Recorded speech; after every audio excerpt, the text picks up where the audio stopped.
Hey everyone, welcome again to another 360 Timmy. Today we're in Mote Park in Maidstone, and today my special guest is Billy Harper. Hiya.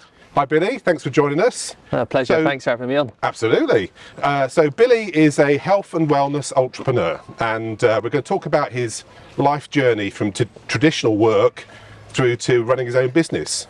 So where did it all start, Billy? So I had a traditional upbringing, and I think for me, I never did very well academically in school, and I started just working traditional jobs. I was stacking shelves in Iceland when I was 16. Then I went on to working in a restaurant, and I'd been there for a number of years, and I'd always sort of watched my parents, and both of my parents had always been really entrepreneurial. My dad runs his own construction company. My mum's a mobile hairdresser. So I was always around entrepreneurs, and I just sort of saw how my parents sort of led their life, and I thought I really like the idea of that. And it sort of all come about really when I was working in a restaurant, because I sort of transitioned from being a host to a bartender, and then worked my way into the restaurant. And the thing that really got me excited about going to work every day was the tips that I was going to earn, because it was always unknown, and it was always down to my hard work and my performance. I was always excited to see, well, actually, if I set myself a target today, how close can I get to this target? And that was like where the sort of like the entrepreneurial side of me sort of come out a little bit. Yeah. Then there was an opportunity for me to get involved within a health and wellness company, and at the time I was very underweight myself. I was very low in confidence. I was doing a lot of the right stuff, but I wasn't really seeing the results I wanted. What sort of age were you at this stage then? So I was around 18 years old, and I was about 5'10", the same height as I was now, but I was about 9 stone, and I just really struggled with confidence because I was very, very slim. I was like 9 stone wringing wet, and I just wanted to feel better in myself.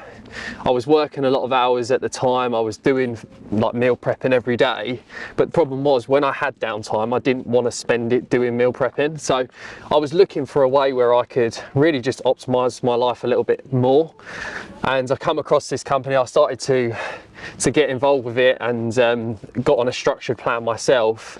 I managed to gain 7 kilos in my first 90 days, which really blew me away.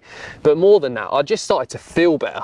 I had more energy, I was sleeping better at night, I was performing better in my training, and I thought, well, if this is serviced and benefited me this much, then perhaps it might work really well for other people. And I just fell into helping other people off the back of that, and I feel like I've always had the knack for wanting to help people and just help people improve themselves. So it sort of went from there really. And you're typically helping people not just to put weight on, because I'm the sort of person that would like to lose some weight, not put some weight on. Yeah. So you help people lose weight as well. Yeah, I do. I basically help people from any nutritional aspect. So if they're looking to improve their energy, the quality of their sleep, drop body fat, put on lean muscle mass. So I work with everybody on their individual level. So yeah. So you really get into their kind of minds on that. And I know I've dealt with you in the past, and very personal service. You're constantly in contact via WhatsApp or personal visits. Oh yeah, of course. That really is the key to it, isn't it? I think it's really important, because if we really wanted to do something, we'd do it. Because when we're left to our own devices, sometimes it's very difficult to get in our own heads with stuff. When you've got somebody that you can check in with, stay accountable to, and if you're having any teething problems, it's nice to be able to pick up the phone and put 2 heads together on it, as opposed to trying to tackle it on your own. So yeah, I think the follow-up and the service that comes with it, I think, is just as important as the plan, to help them, not only get that result, but be able to enjoy themselves as well. You know, and I think that's so key as well, because it's life at the end of the day. Yeah. So how many people do you typically help at any one time? So I don't have a huge customer base, because I want to make sure that everybody gets the same level of service. So I sort of cap it between 20, 25 people, so that I can, give those people the individuality that they need and the support that they need. I also wear a different hat. I also work in sales and marketing for my dad's company, and I've learned a lot from doing that, especially through cold calling and stuff like that. How to generally deal with objections and deal with people and work with people on their level as well. I guess that's a lot of door to door, is it, that kind of thing? It is. In the line of work that we do, it seems to work really, really well because people are watching what we're doing, and it generates a lot of business just off of the back of people seeing what we're doing. We do a little bit online, but where our particular business is very niche in terms of the houses and the properties that we work on, it's easier if we sort of choose the locations that we work from, if that makes sense. And is that typically across the south? Yeah, so we cover about 70 areas. So yeah, we work with people all over in Kent. So yeah, it's brilliant. And so in terms of what you do for your dad and what you do for yourself, how much do you use social media? So for myself, I use a fair bit of social media through results and transformations that I can share, but also just sharing tips and knowledge on stuff that I wanted to know about. Because when I started, like I didn't initially have the help and support that I needed, so I wanted to then give that information out to other people. So for myself, I use it quite a lot. In terms of my dad's company, we should probably use direct marketing, but we don't use it as much as we should. But a lot of it's more sort of traditional face-to-face, but he's been doing that for 36 years. So it seems quite an established model. Yeah, it seems to work really, really well. But I think it's certainly something that we can improve upon, like anything in life. Yeah. I guess I know your dad's business, and it's a sort of work you have done that is built to last. So yes. Perhaps not quite so much repeat business unless you move house or you've got some bits you didn't get done in the first round. So that's a challenge, I guess, isn't it? It is, and that's where it's a lot different to the health and wellness company that I work a part of, because where people are like eating, it's a monthly thing. Yeah. But with my dad's business, it's a one-off job, so we're always consistently looking for new work. So it's quite different, but I enjoy both aspects, to be honest. And when you're doing social media, particularly for the wellness side of things, yes, do you, there's a lot of people now share their own struggles with physical appearance, mental health, that kind of stuff. I mean, how close have you got with that?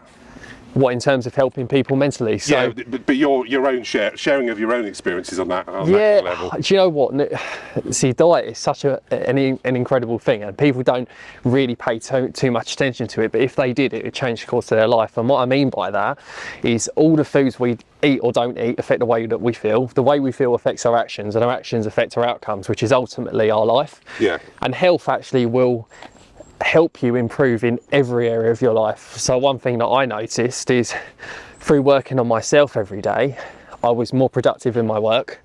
I was also showing up better in my relationships and for my family as well, because I was prioritizing myself.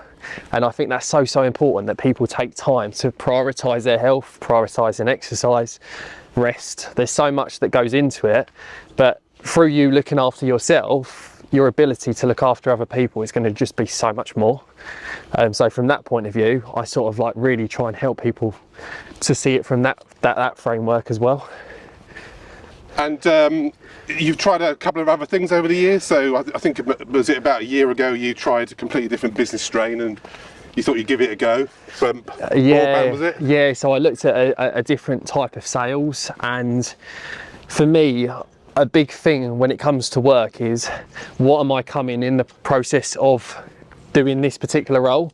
And I'd literally only worked there for a couple of days because I saw how the sales force were going about trying to get their work.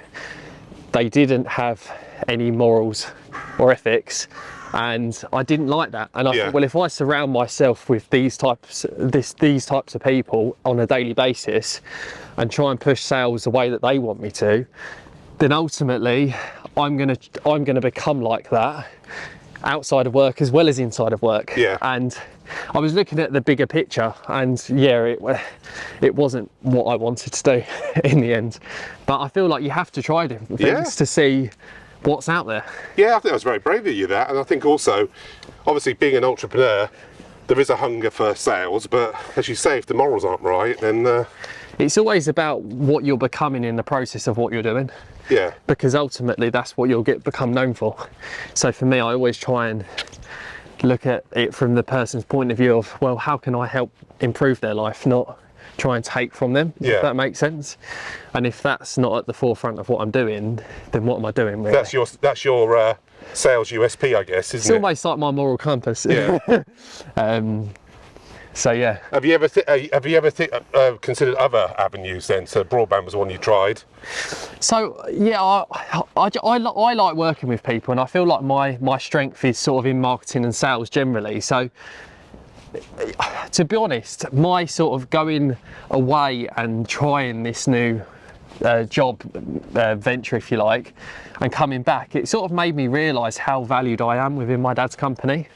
And since coming back, I've sort of really put my head down, because the plan is to eventually take over his company with my brother-in-law and my sister. Yeah. And to start scaling it a little bit more than my dad did. Yeah. And keep the family business running.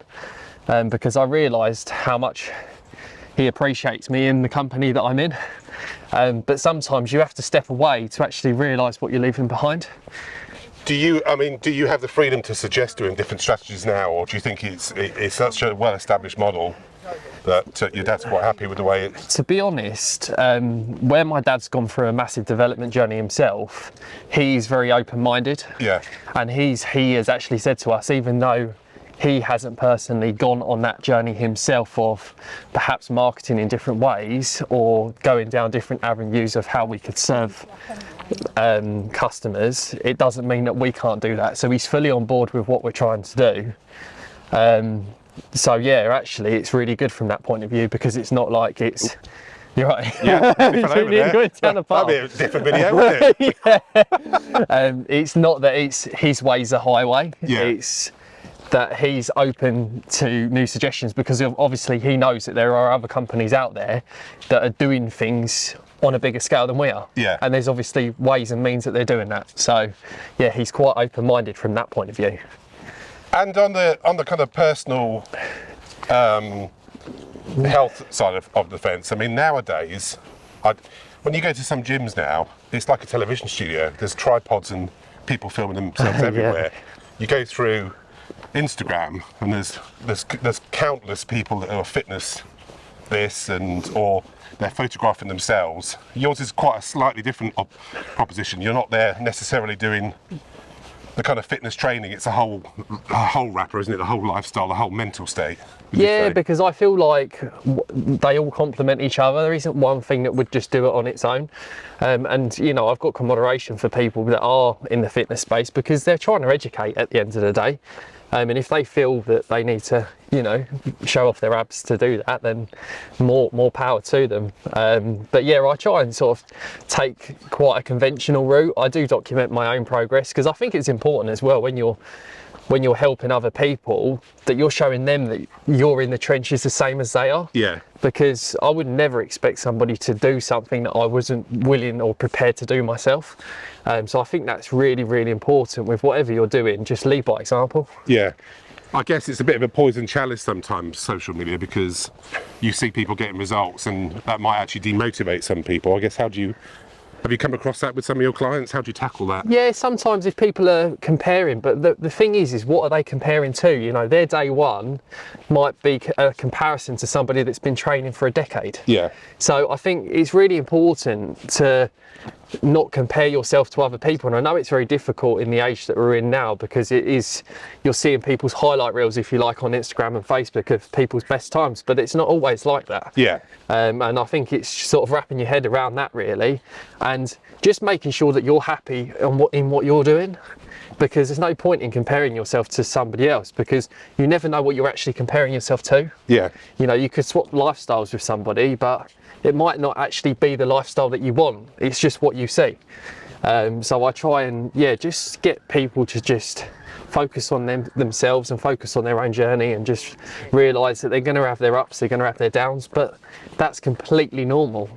So do I. You know, even like over a decade of training and knowing what I know now, still have days where it's not perfect, but that's life, and that's what it's about, and that's what I try and teach. So what's an average week for you in terms of workouts, and what's your kind of regime? So nowadays I train less than I used to, Yeah. just because I've got a better handle on things. So I tend to sort of follow 2 on, 1 off now. So I'll do like Monday, Tuesday, Wednesday off, Thursday, Friday, Saturday off, and then I'll sort of like repeat that. I'm quite lucky because most of my work is walking. Yeah. So I'm doing 10 to 20,000 steps easily on a day. Yeah. We also run an online fit club on a Tuesday night. Right. Yeah. Via Zoom. So yeah, from that point of view, that's sort of like my activity, if you like. And I know it's different for everyone. So I guess another thing, I'm not just saying this because I'm getting old, but I am old. But as you get older, you can't do so many things as you used to be able to do, like going up hills like this, for instance. Yeah, it catches you by surprise, It does, doesn't it? yes. Yeah. So how do you have you felt that since you were 18 to where you are now? That Yeah, do you know what? It's one of those things like everyone thinks is not going to happen to them. Yeah. And actually, since moving into my 30s, I've noticed more niggles than I did before. Yeah. And actually, I've had a few minor injuries since going into my 30s, but not doing anything different. Just that, like you said, you're getting older and you've got to realise that you're probably not going to be as capable as you was when you were 18, but that's Yeah. all right. It's just overcoming and adapting to that. So yeah. Do you train your dad as well? Yeah, so my dad's, even though he's in his 60s, he's definitely got a mentality of an 18-year-old for That's sure. good. Wow. He still does martial arts once a week. He does our fit club on a Tuesday night. Crikey. And now he's got his home gym set up. He's doing that as well as and when he can. So I feel like, yeah, he just stays. He knows, especially as he's getting older, and he knows the importance of trying to keep his lean muscle tissue as high as possible, because there was a quote that said, you can't help aging, but you don't have to get old. Yeah. Because you can still be fit and healthy when you go into your later years. And it's so important because it really affects you not being frail, and if you have falls and stuff like that, if you've got more lean muscle tissue on you, the chances are you're not going to break something. Yeah. Because you're just generally looking after your body better. And I think he just understands that he wants to age and he wants to be able to get to get to 100 if he can, and still be able to do press ups. Yeah, absolutely. So what does the future hold for you? So have you thought about doing anything else? So I think we've talked before about you'd like to do something with CEOs. Yeah, so I definitely want to start my own podcast for sure. That's definitely on the cards for 2024 for me. And yeah, I want to base it around entrepreneurs, just to really inspire other people that might have an idea around business to actually act on that idea or be able to listen to our show. And my idea is to be able to interview people and get the full story. Yeah. Because the thing is when people see success, they only see the success. Yeah. However, the haycocks and the cars. yeah, and that's the thing with entrepreneurs especially, they go through so much adversity to get to where they are. Yeah. And that's what I want the podcast to be about, to be able to interview these different people and just find out their journey and find out when the transition period was, because a lot of people would have been working traditionally before starting their own business, and finding out what sort of switched in them to then move into having their own business. Because I'm quite lucky that I've been surrounded by quite a lot of people that have run their own business, which again has sort of inspired me into doing what I'm doing now. So it'd be good to get another point of view. Oh, absolutely. And just to be able to speak to people in different industries as well, and to find out how they deal with their challenges and their obstacles as well. So how are you going to go about making contact? Have you got some contacts already? I'm lucky enough to say that I have. Yeah. Generally, because of the nature of the work that I do within health and wellness, I've been exposed to so many different types of people. So I've already got some people in mind that I can reach out to and get the ball rolling with that. So that's a 2024 target. That is a 2024 target. So I look forward to hearing and seeing that, whichever format you end up choosing. Yeah, I'm sure I'll probably get you to give me some help, you being a tech wizard. And what else have you got planned for 2024? Ideally, we'd like to move house next year if we can. It just depends on what happens with the world and mortgage rates and stuff like that. But ideally, I'd like to move into our next home. Well, I guess what you've just covered there is we are in the middle of a bit of a crisis in the world, really. Finance, wars. It's creating a lot of uncertainty. I guess in terms of your dad's business and yours, that's going to have a bit of an impact, right? It depends really, because we go through times like this, and as long as my dad's always said, as long as we always do what we've always done, then the results will always be there. If you're always putting in the effort, it's impossible for not to be able to get results out the other end. It's like the hose pipe effect. You turn the tap on and the water doesn't come out straight away. It has to fill through the funnel. And we find it's exactly the same as that. Even through the pandemic, with my health and wellness business, I was doing very well because the people were at home and a lot of people were thinking about health and wellness. And my dad's business was still ticking over because we were working on the outside of the building, so we wasn't. So you weren't restricted. We wasn't restricted. We wasn't coming into contact with people. So I feel like these things come and go, but as long as we continue to do the things that we've always done, then the chances are excellent that we're just going to come out the other side still. Yeah, that's good ethos there. I like that. It's well, brilliant. Thanks, Billy. Well, I look forward to seeing what happens in 2024. We'll probably catch up again. Oh, absolutely. I'd like to be on your podcast. I'm not a CEO, of course. You'd have to be special, but I'd definitely have you on. Definitely have you on because you're doing a podcast. Yeah. And technically, that's your own venture. Oh, it is. Yeah, exactly. Yeah, and it's a journey as well, isn't it? Yeah. So I'll have you on as a podcast. There you go. Invitation accepted. You've got to do it now. That's the thing. Yeah, I know. And now you're giving me the kick up the backside to do it. Exactly. Well, that's it. So good luck for 2024. 2024 is. Yeah, it is 2024. It does go that quick. It does go that quick, doesn't it? Yeah. Thank you very much, buddy. Really enjoyed it. Yeah, thank you. Have a super day. Cheers, you too.